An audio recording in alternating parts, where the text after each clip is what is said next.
Hello students, so you are most welcome in today's video. दोस्तों, आप सबका स्वागत है आज की वीडियो में।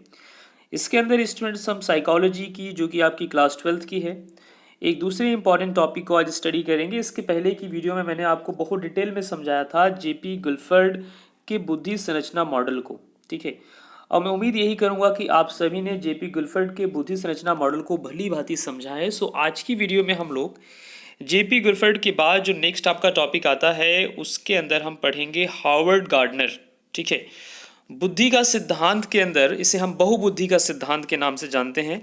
हार्वर्ड गार्डनर, ध्यान रखना, ये बहुत ही फेमस, जिस तरह से आपका गुल्फर्ड का बुद्धि सिद्धांत बहुत फेमस था, उसी प्रकार से फेमस था, नहीं अभी भी है, उसी प्रकार से आपका हार्वर्ड गार्डनर जो सेकंड आपका मोस्ट इम्पॉर्टेंट है, एक्चुअली ये भी बहुत ज़्यादा इम्पॉर्टेंट है आप सबके लिए, बहु बुद्धि का सिद्धांत। ठीक है, हम इसको बहुत अच्छे से समझेंगे और इस वीडियो में मैं इन्हीं हार्वर्ड गार्डनर को मैं समझाऊंगा। उसके बाद मैं कोशिश ये करूंगा आपके 12th क्लास की साइकोलॉजी को मैं जल्दी से जल्दी कवर कर लूँ स्टूडेंट्स। सो आप अगर मेरे साथ जुड़े हुए हैं तो चिंता मत करना, आपकी कंप्लीट साइकोलॉजी को मैं इसी क्रम में पढ़ा करके आपके साइकोलॉजी को मैं फिनिश करूंगा। ठीक है, और हर एक चैप्टर के आखिरी में मैं एक चैप्टर का कंप्लीट सॉलिड नोट्स दूंगा। राइट, बस आप मेरे लिए क्या करना है स्टूडेंट्स, मेरे वीडियो को अपने मैक्सिमम दोस्तों तक शेयर करना, बिकॉज मेरी बड़ी तमन्ना है कि मैं अधिकतम लोगों तक पहुंच सकूं, मैक्सिमम स्टूडेंट्स तक की हेल्प कर सकूं। चाहे आप किसी कॉम्पिटिटिव एग्ज़ाम के लिए प्रिपेयर कर रहे हैं, आप सीईटी के लिए प्रिपेयर कर रहे हैं, या किसी भी माध्यम के कोई भी आपका मोड है लर्निंग का, कोई भी आपका व्यू पॉइंट है लर्निंग का, तो आप जिस भी मोड से आप पढ़ रहे हैं, जिस भी आप मतलब मूड से पढ़ रहे हैं, हर तरह से मैं आपके लिए हेल्पफुल रहूँगा। ठीक है, सो चलते हैं, पहले शुरू करते हैं, उसके बाद कुछ आपसे बातें करेंगे वीडियो के आखिरी में। सो ये आपका जो सिद्धांत है बहुबुद्धि सिद्धांत आपको नाम से ही पता लग रहा है कि यहाँ पर हम बहुत सारी बुद्धि की बात करेंगे। हार्वर्ड ने बेसिकली जो है क्या किया, मतलब गार्डनर की बात करेंगे यहाँ पर, इनको खासकर गार्डनर के नाम ज़्यादा फेमस किया गया है। सो गार्डनर ने बेसिकली क्या किया है स्टूडेंट्स, यहाँ पर अपनी बुद्धि को कुछ अलग अलग कैटेगरी बताई है। उन्होंने बहुत सारे एक्सपेरिमेंट किए, बहुत प्रयास किए, और प्रयासों के अपने जो है फलस्वरूप उन्हें रिजल्ट में ये दिया कि हमें जो है बहुबुद्धि सिद्धांत का प्रतिपादन किया। ठीक है, उनके अनुसार बुद्धि कोई एक तत्व तो नहीं है, बल्कि कई भिन्न भिन्न प्रकार की बुद्धियों का क्या है, एक समावेश है। तो चलते हैं, उसको हम समझते हैं। ठीक है, करा अस्तित्व होता है, प्रत्येक बुद्धि एक दूसरे की से स्वतंत्र रहकर कार्य करती है। ठीक है, तो जितनी टाइप्स ऑफ बुद्धि ये बताने वाले हैं, समझाने वाले हैं, जो सत्यता है वो अलग अलग तरह से क्या करती है, आपस में काम करती है। आपने देखा होगा अपने क्लास के फ्रेंडों के अंदर, क्लास फ्रेंड्स में आपने देखा होगा, अपने सिबलिंग, अपने हमराही, अपने साथी के साथ आपने देखा होगा, अपने दोस्तों जो आपके हम उम्र के हैं उन्हीं में से देखा होगा, किसी को डांस बहुत पसंद होता है, कोई बहुत वक्ता टाइप का होता है, कोई बहुत बोलता है, कोई बहुत कॉमेडियन होता है ना। लेकिन शायद आप जो है ये चीज़ नहीं कर सकते। आप हो सकता है साइकोलॉजी के बहुत अच्छे स्टूडेंट्स हैं। ठीक है, आपको पढ़ना बहुत अच्छा लगता है, आपकी नॉलेज बहुत कमाल है। ठीक है, तो आप कॉमेडियन तो नहीं हो सकते, सिंगर तो नहीं हो सकते, लेकिन अच्छे एक प्रोफेसर, अच्छे काउंसलर, है ना, मतलब ये सारी चीज़ें आप बहुत अच्छे से कर सकते हो। तो इससे क्या पता लगता है, इससे ये पता लगता है कि निश्चित रूप से देखो, बुद्धि हमारे पास सब तो काफ़ी कुछ तो कॉमन है, लेकिन कुछ एक पर्टिकुलर फॉर्म में हम लोग क्या होते हैं, स्पेशलाइजेशन कर पाते हैं। एक हमारे अंदर एक स्पेशल, एक विशेष चीज़ें कुछ होती हैं। ठीक है, तो वही चीज़ हम यहाँ पर आपको समझाएंगे, कुल मिला के आपको वही समझना है। ठीक है, तो वही ये गार्डनर भी समझा रहे हैं हमें। ठीक है, कह रहा है किसी व्यक्ति में किसी एक बुद्धि की मात्रा अधिक है, तो यह अनिवार्य रूप से इसको संकेत नहीं करता कि उस व्यक्ति में किसी अन्य प्रकार की बुद्धि अधिक होगी। जैसे उदाहरणतः अगर मैं देखूं, और मैंने अपने रियल लाइफ में मैंने बहुत सारे ऐसे स्टूडेंट देखा है। मेरे पास एक स्टूडेंट आता था, परख शर्मा। ठीक है, आपको उसका नाम भी बता रहा हूँ मैं। वो बहुत ही, मतलब उसकी बातें जब मुझसे बातें करता था, मतलब बहुत ही पॉलिटिकल टाइप का स्टूडेंट था, मतलब इतनी अच्छी बातें, और उसका वे ऑफ टॉकिंग, वो पब्लिक डीलिंग, और बाकी जो स्टूडेंट्स उसके साथ में बैठे थे उनसे जिस तरह से वो मिनटे, अभी न्यू स्टूडेंट्स बेसिकली मेरा है वो। ठीक है, और मैंने उसके अंदर ये सारी चीज़ें बहुत अच्छे से ऑब्जर्व की। मैं कहा यार, इसके अंदर ये बहुत स्पेशल क्वालिटी है। लेकिन जो सब्जेक्ट मुझसे पढ़ने आता था, मैथ्स, ठीक है, तो मैथ्स जब पढ़ने आता था, बेसिकली 12th क्लास का स्टूडेंट, मैं मैथ्स पढ़ा रहा था, तो मैथ्स जब पढ़ता था वो स्टूडेंट्स, सो मैं देखता था उसके अंदर बहुत सिली मिस्टेक। यार मुझे बड़ा हैरानी होती थी, यार ये बच्चा इतना इंटेलिजेंट है, इतना शार्प इसका माइंड है, इतने अच्छे सारी चीज़ें बात बात कर लेता है। अभी साइंटिफिक लेवल पे बात करता है तो बहुत अच्छी अच्छी, मुझे उन्होंने उस बच्चे ने कई सारी चीज़ें सिखाई। मुझे उसने जो है वर्टिकल फार्मिंग के बारे में बहुत अच्छे से समझाया, सोलर पैनल के बारे में बहुत अच्छे से समझाया। बोला सर आप सोलर पैनल लगा करके अपनी इलेक्ट्रिसिटी बचा सकते हैं, ठीक है। हाइड्रो इलेक्ट्रिसिटी के बारे में उसने मुझे बताया, मतलब बहुत सारी ऐसी चीज़ें बताई मुझे यार, बड़ा अच्छा लगा। मैं कहा यार बच्चे का मतलब दिमाग बहुत अच्छा है। लेकिन जब मैथ्स की बारी आती थी तो वो बच्चा बहुत छोटे छोटे से क्वेश्चन में फंस जाता था। फिर मैं सोचता था यार ऐसा क्यों। फिर तो ये चीज़ आपको यहाँ से समझ में आ सकती है कि कोई भी स्टूडेंट्स किसी एक पर्टिकुलर फील्ड में अगर बहुत अच्छा है तो आप ये नहीं कह सकते कि वो बच्चा, या वो बच्चा हो सकता है आप भी हो, ठीक है। तो वो आप भी अगर किसी एक पर्टिकुलर फील्ड में बहुत अच्छे हैं तो इसका मतलब ये नहीं कि आप सभी में अच्छे हो सकते हैं। हो सकता है एक दो में अच्छे हो जाएं, लेकिन सभी में तो डेफिनेटली नहीं हो सकते, ठीक है। तो वही चीज़ हमें गार्डनर भी बता रहे हैं, जो चीज़ हमने ऑब्जर्व किया है, देखा है। बस ये जो साइकोलॉजिस्ट लोग हैं दोस्तों, जो मनोवैज्ञानिक टाइप के लोग हैं, इन्होंने क्या करते हैं ना, रिसर्च करते हैं। बहुत सारी रिसर्च करने के बाद फिर थ्योरी आती है, फिर उस थ्योरी की बेस पे एप्लीकेशन बनता है। सो सबसे पहले थ्योरी आपको पता है आती है ना।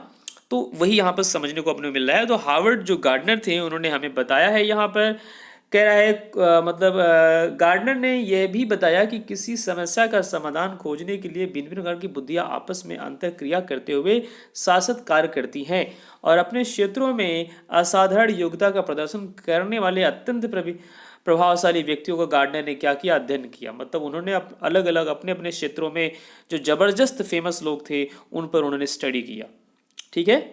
समझ पा रहे हैं आप, ठीक।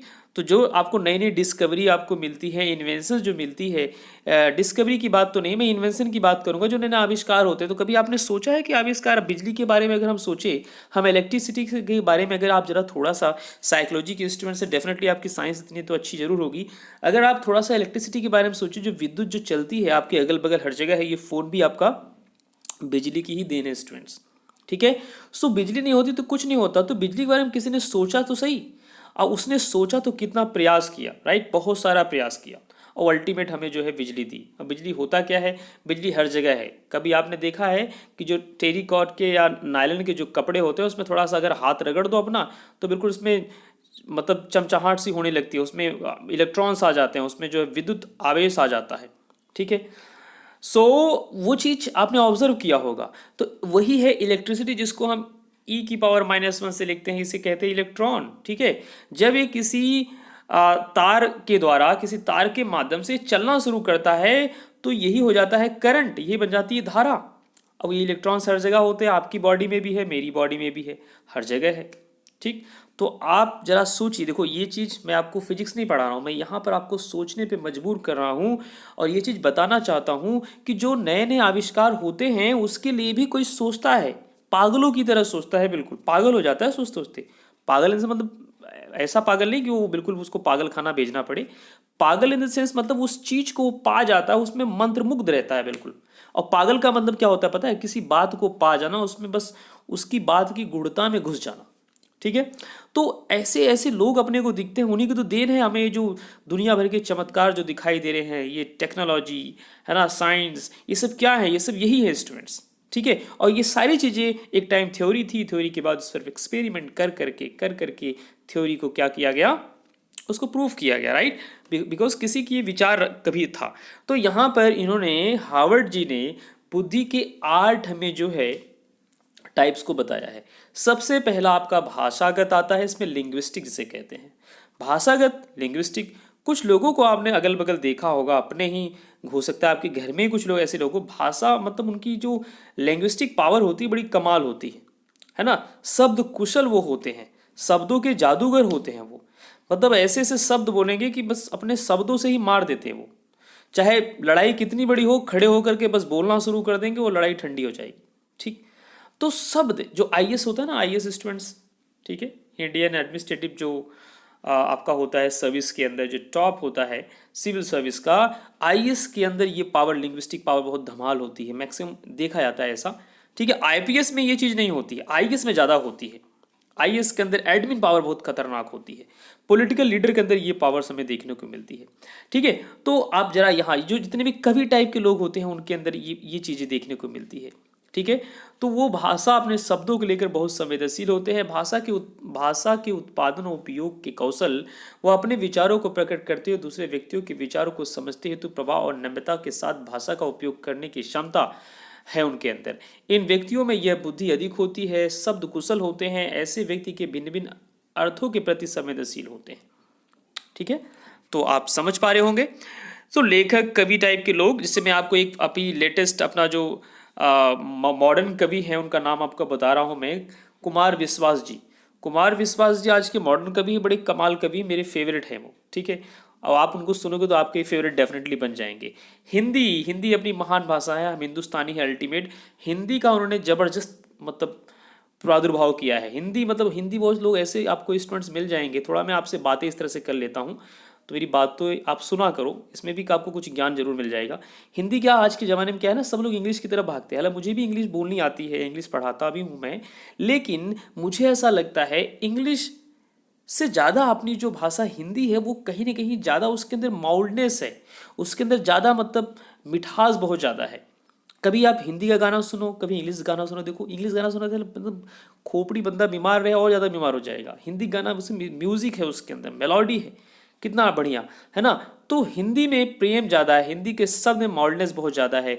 तो कुछ लोग हिंदी पढ़ने से, हिंदी का उनसे, अगर मैंने देखा है बहुत बार कपिल शर्मा के शो में या बहुत जगह ऐसे इंटरव्यू हुआ है, उनको बोला जाए जरा आप क ख पढ़ के सुनाओ, तो जिनको आता रहता है ना वो भी एक्टिंग करते हैं। मैंने ऐसा देखा है, उनके फेस से पता चला। इतनी साइकोलॉजी मेरी अच्छी है, मैं समझ में आता है कि कुछ लोग को हिंदी के क ख ग आते भी रहते हैं ना, वो एक्टिंग करते समझ मुझे नहीं आता। अबे तुम्हें तो पकड़ के मारना चाहिए गधों की तरह। ऐसे ऐसे लोग मिलते हैं। तो आप ऐसे तो नहीं होने होगे। निश्चित रूप से आपने हिंदी मीडियम लिया है। देखो इंग्लिश पढ़ना बुरी बात नहीं है, लेकिन इंग्लिश पढ़ने का मतलब ये नहीं है कि आप हिंदी को पीछे कर दो। इंग्लिश और हिंदी जस्ट एक भाषा है स्टूडेंट्स, और कुछ नहीं है। तो आप इसको भी समान वो दो। तो मैं कुमार विश्वास की बात कर रहा था। कुमार विश्वास हिंदी के महान कवि हैं, पीएचडी हैं हिंदी में। ठीक है, सो वो हिंदी से मतलब कवि तो आपने देखे होंगे कि अक्सर जो है फटे मजनू बन के रहते हैं ना, वो बेहतर पहन सकते हैं ना बेहतर खा सकते हैं, उनकी कमाई दमाई ज़्यादा नहीं होती। लेकिन कुमार विश्वास एक ऐसे वर्ल्ड क्लास फेमस जो है आपके मतलब कवि हैं, वो वर्ल्ड वाइड जो है अपने क्या कहते हैं सेमिनार्स करते हैं और बहुत फेमस हैं। उनकी यूट्यूब पे भी मतलब मिलियंस ऑफ फॉलोवर्स हैं, और वैसे बंदे ही हैं, बहुत कमाल बंदे हैं। आप भी उनको सुनना, बहुत मज़ा आपको आएगा, आपको हिंदी के प्रति प्रेम आ जाएगा। मतलब उनके शब्द लय, वो जो प्रयोग करते हैं शब्दों का ना, आपको बहुत अच्छा लगेगा। ठीक है, तो ऐसे ऐसे इंटरेस्ट को डेवलप करो, डेफिनेटली आपको बहुत अच्छा लगेगा। ठीक है, और हिंदी इंग्लिश में डिफरेंस कभी मत किया करो, हिंदी को थोड़ा ऊपर दर्जा दिया करो। इंग्लिश बोलना सीख लो, इंग्लिश एक भाषा है उसे सीख लो, लेकिन उसका मतलब ये नहीं कि आप हिंदी को देख करके बनावटीपन दिखाओ। नहीं मुझे क ख नहीं आता, मैंने ऐसे देखा है, दिल करता है घुस के मारो उनको थप्पड़ी थप्पड़, बताओ तुम्हारी ऐसी तैसी।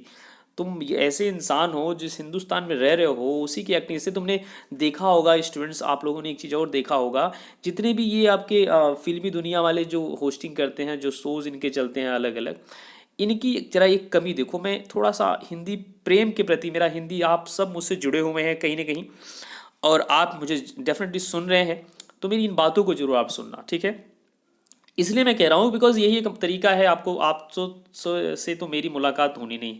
ठीक है, बहुत वो पता नहीं क्या होगा, लेकिन अभी मैं आपको इतना समझा दूँ, इतना मेरी बात समझ लीजिए कि आपने बहुत लोग अपने प्रति अपने आसपास देखा होगा, वो हिंदी को बैकवर्ड समझते हैं। मतलब उनको ऐसा लगता है अगर मुझे अंग्रेजी आ गई है तो मैं थोड़ा वर्ल्ड क्लास में आ गया, और हिंदी आ गई मतलब तो मैं थोड़ा बैकवर्डनेस में आ गया। ये बहुत सारे लोग ऐसी मानसिकता है।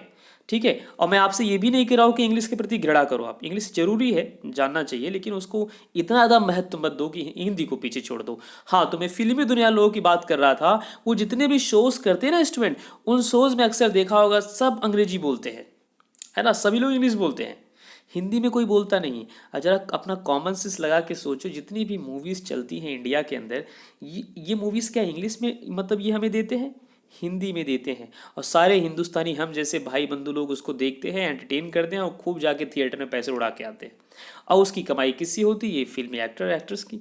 और जब वहाँ पर मंच पे आते हैं तो सब अंग्रेजी बोलते हैं, कमाते हिंदी से है, बोलते अंग्रेजी, दिखाते हैं। मतलब अब ये कहाँ, मतलब क्या है ये? तो आप अगर बदलोगे, निश्चित रूप से मैं एक टीचर हूँ, शिक्षक हूँ, आप अगर बदलोगे तो निश्चित रूप से ये समाज तभी बदलेगा। ठीक है, तो चलते हैं हम आगे। और मैं बिल्कुल मेरे शब्दों को गलत तरह से मत ले जाना कि आप इंग्लिश के प्रति घृणा करो। इंग्लिश मुझे भी आती है, मैं इंग्लिश पढ़ाता भी हूँ। ठीक है, इंग्लिश में मुझे एक अच्छा नॉलेज है, लेकिन मैं आपसे यही कहूँगा इंग्लिश जान लो जरूर, उसको उतना ज़्यादा ऊपर मत रखो कि हिंदी पीछे छोड़ जाए। ठीक है, सो अगला आपका आता है तार्किक गणित, लॉजिकल मैथमेटिकल। सो लॉजिकल मैथमेटिकल मतलब आपने कभी देखो कुछ लोग बड़े लॉजिकल होते हैं, मतलब हर चीज में अपना मतलब लॉजिक सेंस डालते हैं, है ना। सेंस सेंस का मतलब उसमें कुछ वैज्ञानिक कुछ मतलब क्रमबद्धता डालेंगे उसके अंदर।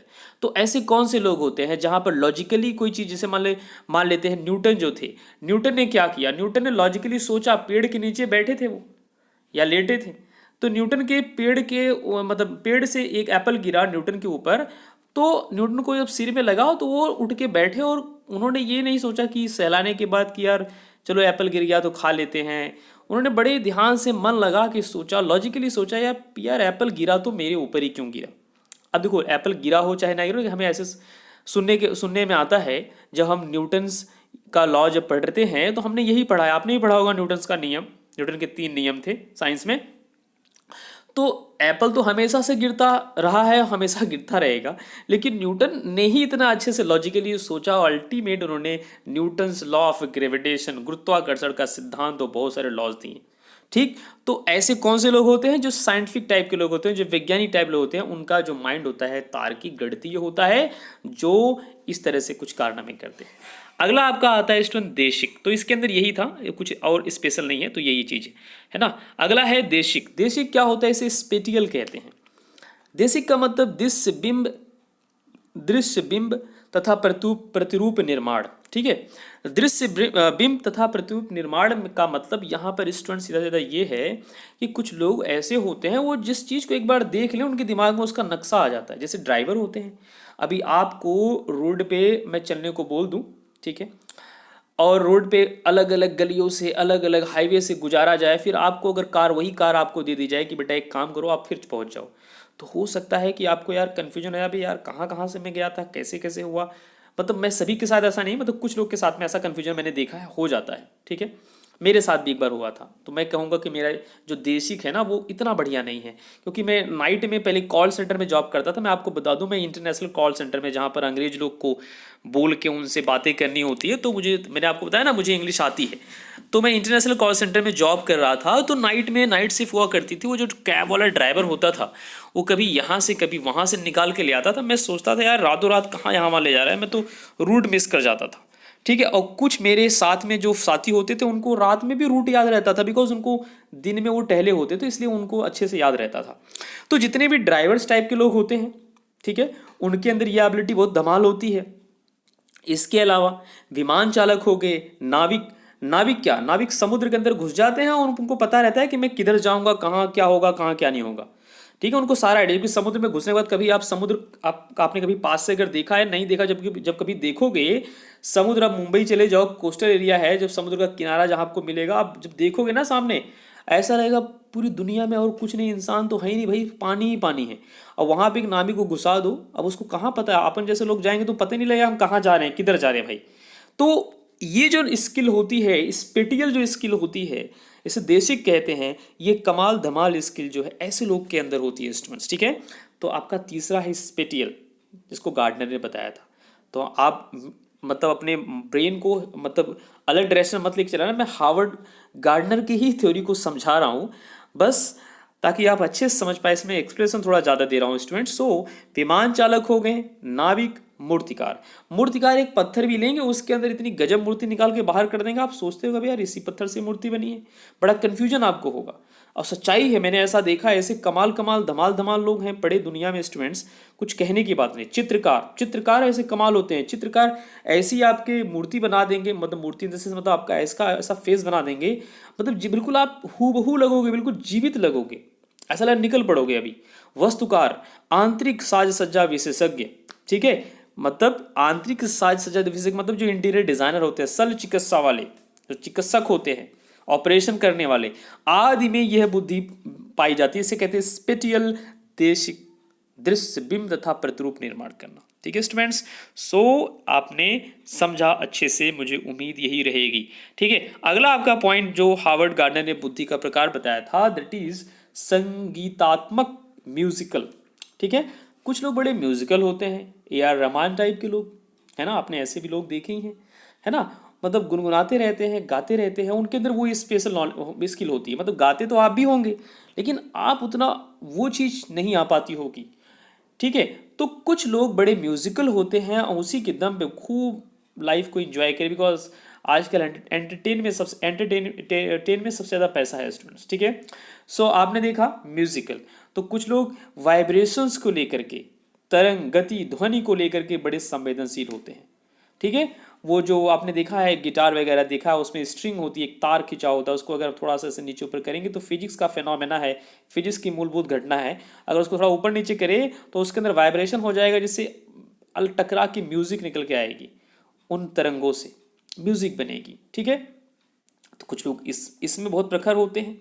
ठीक है, संगीतिक अभिरचनाओं को उत्पन्न करना, उनका सृजन तथा प्रस्थान करने में क्षमता संगीत की योग्यता कहलाती है। इस बुद्धि की उच्च मात्रा रखने वाले लोग ध्वनियों और स्पंदों में अधिक क्या होते हैं, निपुण होते हैं स्टूडेंट्स।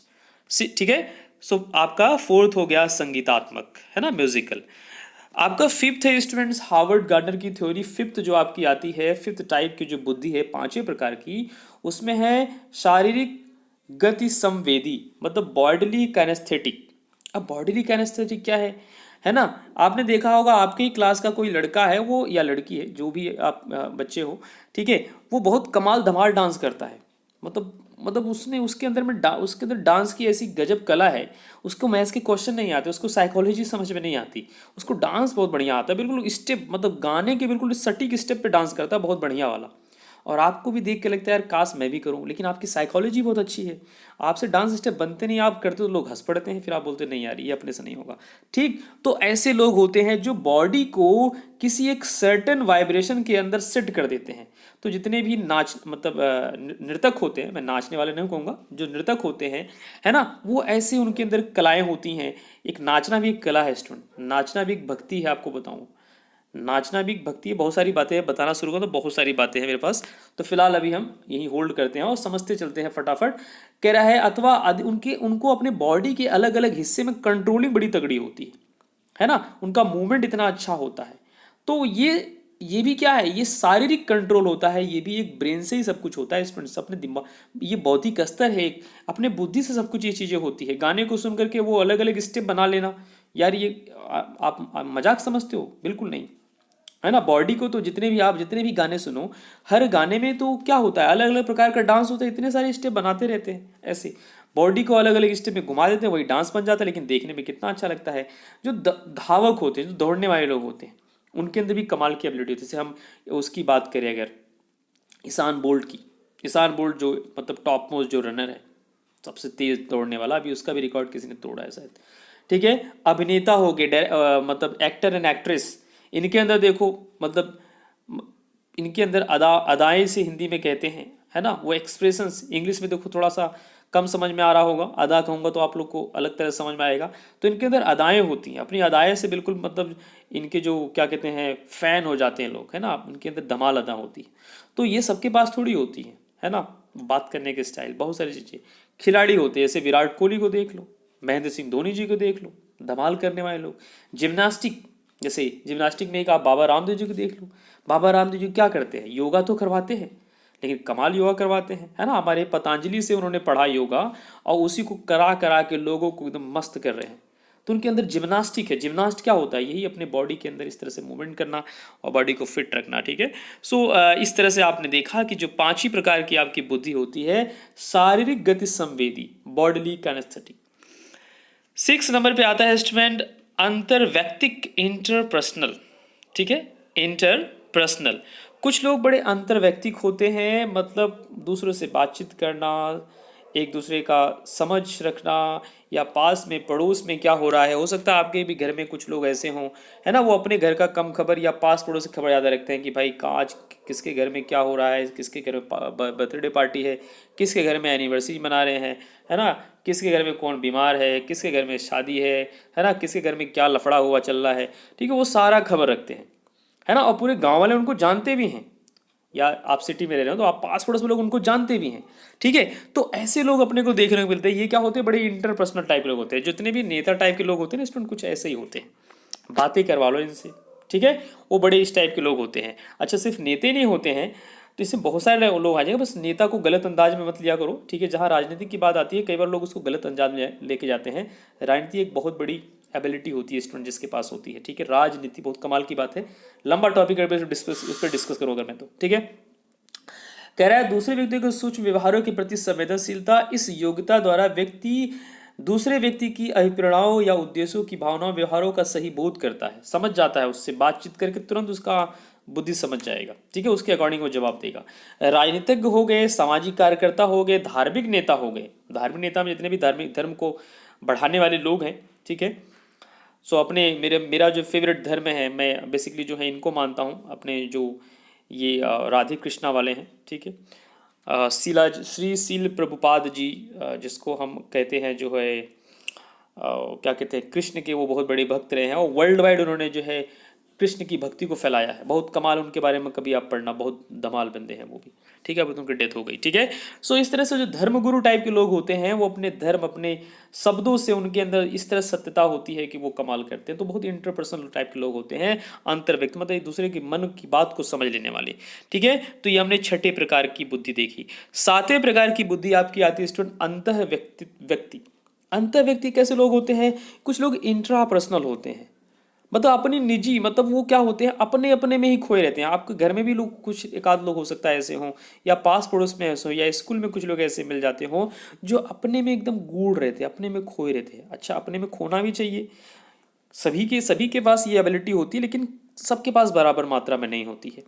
जो लोग अपने बारे में, अपने खुद को बहुत ज़्यादा समझने में लगा देते हैं, वो कैसे प्रकार के लोग होते हैं पता है, वो बहुत ही संवेदनशील होते हैं, दार्शनिक टाइप के लोग होते हैं, आध्यात्मिक टाइप के लोग होते हैं, मतलब ईश्वर भक्त टाइप के लोग होते हैं। वो अपनी बॉडी, अपने माइंड, अपने सोल, अपनी आत्मा को बहुत अच्छी तरह समझते हैं। उनको पता होता है जीवन का अर्थ क्या है। ठीक है, जीवन का एक्चुअल अर्थ क्या है, जीवन का मतलब क्या है। जैसे आजकल की दुनिया में लोग भीड़ लगा रखे हैं, बिल्कुल भीड़ लगी पड़ी है, लोग बस लूट लगा रखे हैं। चाहे वो पढ़ाई की लूट है, चाहे कमाई की लूट है, चाहे जिस प्रकार की लूट है, हर जगह लूट है। क्या हम लूट मार करने यहाँ पर आए? नहीं। ये पढ़ाई जो कर रहे हैं इसमें क्या हम पढ़ रहे हैं, कोई तोप मार रहे हैं? नहीं, इसमें क्या पढ़ रहे हैं, अपनी ही अगल बगल की चीज़ें तो पढ़ रहे हैं। ठीक है स्टूडेंट्स, तो इसलिए फिलहाल अभी मैं आपको साइकोलॉजी पढ़ा रहा हूँ, मेरा कवर करना है आपके पॉइंट को, लेकिन मेरा बहुत मन करता है कि आपसे इस तरह से डिस्कशन करूँ अलग अलग टॉपिक के ऊपर। ठीक है, तो सबसे पहले आप साइकोलॉजी पढ़ो, हम अलग टॉपिक पर डिस्कशन किया करेंगे आपसे, अगर आपको पसंद रहेगा तब। ठीक है, सो यहाँ पर ऐसे लोग जो इंट्रापर्सनल टाइप के लोग होते हैं वो कैसे होते हैं, उनके अंदर आध्यात्मिकता बहुत ज़्यादा होती है, संवेदनशील होते हैं, दार्शनिक टाइप के लोग होते हैं। दार्शनिक कौन होता है? फिलोसफर्स, जो एक थॉट के दम पे दुनिया बदल सकते हैं। एक विचार उनके बहुत धमाल होते हैं, और उनके एक विचार इतने, मतलब इस तरह से दार्शनिक बेसिकली क्या होते हैं, देखो दार्शनिक क्या होते हैं, ऐसे इंग्लिश में फिलोसफर कहते हैं। वो अपने इस तरह से कोई एक सर्टन उनकी फिलॉसफी होती है, एक सर्टन उनके जो है लाइंस होती हैं जिसको फॉलो करते हैं, जिसमें सत्यता होती है ना। तो अलग अलग लोगों की अलग अलग फिलॉसफी होती है, ये भी है। तो इसे अभी मैं इस पर डिस्कस करूँ फिर आपका लंबा टाइम खींचेगा, इसलिए मैं आगे नहीं चलूँगा। तो जब इंट्रापर्सनल की बात करेंगे तो अंतः व्यक्ति मतलब खुद में खोए रहना, अपने को समझना, अपने को जानना, अपने प्रति संवेदनशील रहना, अपने बॉडी, अपने पूरे जो है मन मस्तिष्क के अंतरात्मा को अच्छे से समझना, और उससे जो है अपने विश्वासों के अकॉर्डिंग, जो भी जैसे भी आपके विश्वास है उसके अकॉर्डिंग जो है किसी चीज़ को मानना या कोई थ्योरी देना। ठीक है, ऐसे कुछ लोग कहते हैं, चलो थोड़ा सा डिस्कस कर लेते हैं। कुछ लोग कहते हैं कि मांस खाना अच्छी बात है, उसी के विपरीत कुछ लोग कहेंगे मांस खाना गलत बात है। ठीक है, अब किसकी थ्योरी को मानोगे? ठीक है, कुछ लोग कहेंगे कि नहीं जीव हत्या गलत है, कुछ लोग कहेंगे नहीं करो कोई दिक्कत नहीं है। तो किसकी बात मानोगे आप, है ना। कन्फ्यूजन है, अलग अलग फिलॉसफी निकल के आती है। तो फिलहाल इसमें बहुत सारा कन्फ्यूजन भी होता है स्टूडेंट, कॉन्ट्राडिक्शन हर जगह है। ठीक है, अच्छा अगला आपका लास्ट वाला जो है इसे हम कहेंगे प्रकृतिवादी, इसे कहेंगे नेचुरलिस्टिक। कुछ लोग बहुत नेचुरलिस्टिक टाइप के लोग होते हैं, प्रकृति प्रेमी, थोड़ा मैं भी इस कैटेगरी में आ जाता हूँ। वैसे कैटेगरी मेरे अंदर सारी हैं थोड़ी थोड़ी, ये वाली नहीं है बिल्कुल भी। ये शारीरिक गति संवेदी बिल्कुल भी नहीं है, बाकी सारी हैं कैटेगरी, ठीक है। सो प्रकृतिवादी, नेचुरलिस्टिक, पर्यावरण के प्राकृतिक मतलब पक्ष की विशेषताओं के प्रति संवेदनशीलता, ठीक है। अभी मैं इस टाइम जहाँ रह रहा हूँ वहाँ मतलब मेरे अगल बगल सब बहुत हरियाली है, बहुत मस्त जगह है, ठीक है। तो वो जगह मैं चूज करके खुद वैसी जगह मैं रहने के लिए आया हूँ। क्यों आया हूँ? बिकॉज मुझे पसंद है, मुझे पसंद है ताज़ी हवा, फ्रेश ऑक्सीजन, फ्रेश एयर, ठीक है। तो कुछ लोग बहुत नेचुरलिस्टिक होते हैं, तो ऐसे लोग की जो बुद्धि होती है वो क्या होते हैं, वो वनस्पति विज्ञान के टाइप, वैज्ञानिक टाइप के लोग होते हैं, प्राणी विज्ञान, जीव विज्ञान, है ना, पक्षी विज्ञान, कुछ ये या प्राकृतवादी टाइप के लोग होते हैं स्टूडेंट्स, ठीक है। सो आज हमने पढ़ा है किसके बारे में? हार्वर्ड गार्डनर के बहुबुद्धि सिद्धांत को। उन्होंने 8 सिद्धांत दिए थे और सभी सिद्धांतों को मैंने बड़े सटीक और बहुत साधारण शब्दों में आपको समझाया है। भाषा है सबसे पहला, दूसरा है तार्किक, तीसरा है देशिक, स्पेशल टाइप की जिसे कहते हैं स्पेटियल, और चौथा है आपका संगीतात्मक, और पांचवा है आपका शारीरिक गति संवेदी, बॉडली कैनेस्थेटिक। उसके बाद छठा है आपका अंतर व्यक्तित्व, इसे इंटरपर्सनल कहते हैं, और आपका सातवां है अंतः व्यक्ति, इंट्रापर्सनल, और प्राकृतवादी। अच्छा, आपको एक बात बता दूं, इसके अंदर ये दोनों बड़े इंपॉर्टेंट, दोनों में डिफरेंस पूछता है, इंटरपर्सनल और इंट्रापर्सनल, दोनों में डिफरेंस बहुत पूछता है स्टूडेंट। तो इसको आप अच्छे से पढ़ लेना, क्योंकि थोड़ा इसमें मेल जोल ज़्यादा है ना, इसमें थोड़ा सा डिफरेंस आपको एक थोड़ा लय बन जाता है ना, राइम बन रहा है, ठीक है। इंटरपर्सनल, इंट्रापर्सनल, तो मैंने देखा है अधिकतर इसके क्वेश्चन आते हैं, पूछे जाते हैं क्लास 12 की साइकोलॉजी में। सो स्टूडेंट्स, अगला हम पढ़ेंगे, नेक्स्ट टॉपिक अपना होगा बुद्धि का त्रिचापीय सिद्धांत, इसे त्रितत्वीय सिद्धांत भी कहते हैं। रॉबर्ट स्टर्नबर्ग की थ्योरी जो आती है 1985 में, बहुत कमाल की थ्योरी ये भी है स्टूडेंट्स, बहुत मजेदार है। सो आप सबसे रिक्वेस्ट होगी आखिरी में स्टूडेंट्स कि प्लीज मेरे वीडियो को आप अधिकतम शेयर कीजिए, ठीक है। जिसको जरूरत है उसको भी शेयर करें, जिसको जरूरत नहीं है उसको शेयर कर, बोलो कि जिसको जरूरत है उसको वो शेयर करे। बिकॉज मेरा अल्टीमेट गोल है स्टूडेंट्स की रीच मेरी मैक्सिमम हो, मैक्सिमम लोगों तक पहुँचूँ, मैक्सिमम लोगों तक हेल्प कर सकूँ। मैं वेरिएंट टीचर हूँ, मैं साइकोलॉजी के अलावा मैथ्स पढ़ाता हूँ, फिजिक्स पढ़ाता हूँ, रीजनिंग पढ़ाता हूँ, ठीक है। सो आप सब अगर मुझसे जुड़ेंगे तो डेफिनेटली मैं आप सबकी हेल्प कर पाऊँगा और मैक्सिमम लेवल तक। So till then take care and thank you so much.